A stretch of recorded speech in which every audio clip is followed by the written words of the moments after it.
रमिला श्रीराम साळगावकर. आता तुम्ही ही हळद कापतात कित्या खातीर कापाप आता? म्हणजे पिठो जाता न्हू हा. आणि गावठी हळद म्हणजे पिठेक मातशें बरें पडटा. बरें पडटा. बाजारी पिठो जर हाडलेलो ताका मातसो कलर घालतात ओके. आणि ती हेल्दी नसता घातलेले. ही हळद आता तुम्ही केन्ना लायल्यात?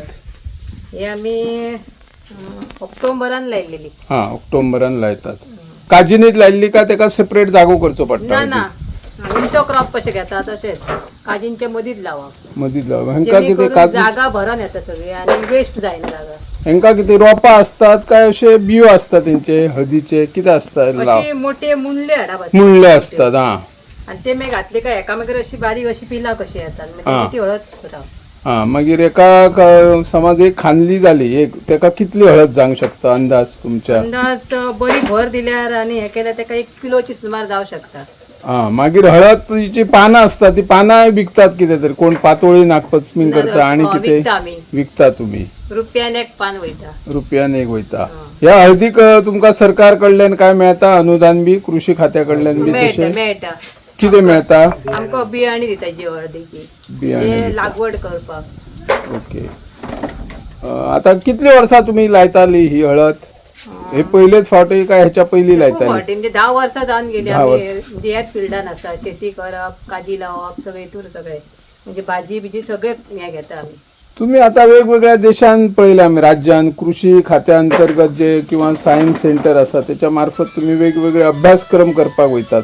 शेती कशी करप तेचो तुमका फायदो जाता मागीर थंय शिकल्या उपरांत? आता खूप जाता फायदो आणि अनुभव मेळटा. दुसऱ्या गावान गेलो का म्हणजे घराकडे येऊन त्यांच्या सारखे करून पळोवन करूंक गावता. खंय खंय गेल्यात तुम्ही अशी टुराक अभ्यास टूर? राजस्थानाक गेली, गुजराताक गेली, सुरताक गेली, दिल्ली 4दा गेली आमी. ओके. आताच म्हाका एक खबर मेळ्ळा की तुम्ही परदेशान वचपाची आहा खंय? दुबय वचपाचे दुबय आहा. वचपाचें. म्हणजे फायनल जावंक ना पूण वचपाचें आसा. ओके. ही हळद कितक्या दिसांनी जावंक शकता? एक रोप लायले जाल्यार अशी मुंडली लायली जाल्यार? म्हणजे 9 महिन्याची 9 असता, महिन्याची. वर्साची असता. ओके. आणि गावठी जी असता न्हू ती 3 वर्सांनी काडटात. 3 वर्सांनी काढप. ती थोडी गावठी असता ती प्युअर गावठी असता. ओके. म्हणजे ती एकदम अशी भरीव मोठी जायना ती मातशी बारीक असता साधारण अशी एदी इतली जाता.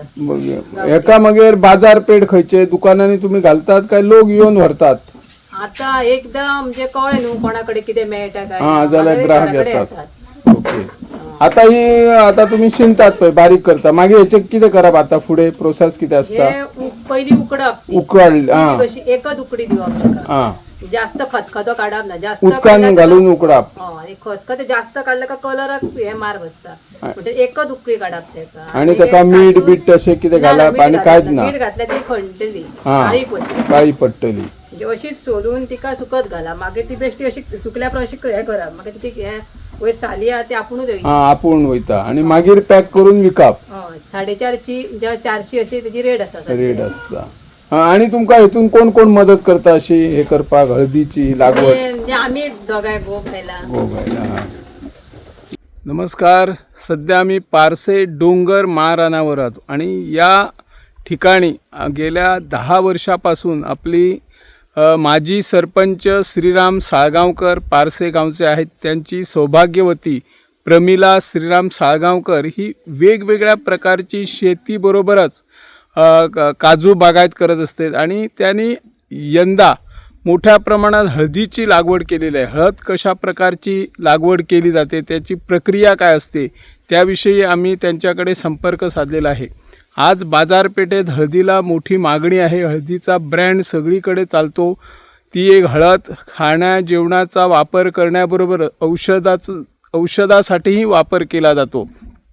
या हळदीसाठी गोव्याबाहेर आणि परदेशातही मागणी आहे. ज्या पद्धतीने प्रमिला साळगावकर यांनी या हळदीची लागवड करताना अनेक प्रकारच्या जे सूचना महत्त्व सांगलेलं आहे. हळद बाजारामध्ये किमान 400 रुपये किलोने विकली जाते.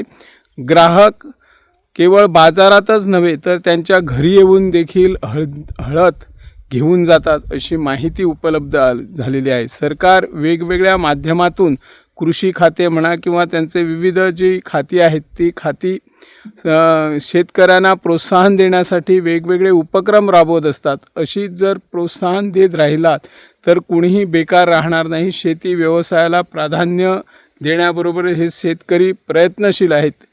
अशीच प्रगतशील शेतकऱ्यांना सरकारने वेगवेगळ्या उपक्रमातून माहिती देण्याबरोबरच त्यांना एखादी अनुदानित योजना जास्त प्रभावित करणारं मानधन देऊन प्रोत्साहन द्यावं. शिवाय एखाद्या चांगल्या शेतकऱ्याने जर चांगलं काम केलं, शेतीमध्ये प्रगतशील शेतकरी म्हणून नावारूपास आला, त्याचा गौरव करणे, त्याची शाबासकी दिली आणि त्यांना जर थाप मारली, शाबासकीची थाप, जर इतरही त्यांची देख घेऊन इतर नवीन शेतकरी तयार होऊ शकतात, अशी या माध्यमातून आम्ही मागणी करतो. मी निवृत्ती शिरोडकर, इन गोवा 24 ताससाठी.